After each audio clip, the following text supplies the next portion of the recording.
আল্লাহ রাব্বুল আলামিন বলেন, আল্লাযী খলাকাল মাউতা ওয়াল হায়াতা লিয়াবলুয়াকুম আইয়ুকুম আহসানু আমালা। আল্লাহ সুবহানাহু ওয়া তাআলা বলেন, আমি রব্বে করিম মানুষের মৌত প্রথমে সৃষ্টি করেছি, এরপরে জীবন সৃষ্টি করেছি। আমি শুরুতে মৌত সৃষ্টি করেছি এজন্যই যে আমার রবের কাছে মৌতের প্রাধান্য বেশি। এরপরে হায়াত সৃষ্টি করেছি, এজন্যই সৃষ্টি করেছি হায়াত মৌত, যেন মানুষ লিয়াবলুয়াকুম, যাতে মানুষের পরীক্ষা নিতে পারি। লিয়াবলুয়াকুম আইয়ুকুম আহসানু, যে মানুষ কর্মে উত্তম শ্রেষ্ঠ আমল করতে পারে।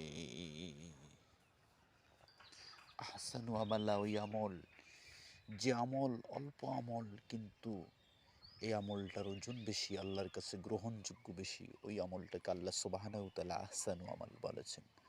আহসানু আমালা ও আকসারু আমালা বলেন নাই। আল্লাহ সুবহানাহু ওয়া তাআলা আহসানু আমালা এই জন্যই বলেছেন, অল্প আমল করবে বান্দা কিন্তু ওই আমলের ওজন আল্লাহ তাআলার কাছে দামি হবে আর গ্রহণযোগ্য হবে। গ্রহণযোগ্য হওয়ার কারণে আল্লাহ সুবহানাহু ওয়া তাআলা বান্দার আমল গ্রহণযোগ্য যখনই হবে, বান্দাকে তখন তার বিনিময়ে আল্লাহ সুবহানাহু ওয়া তাআলা জান্নাত দান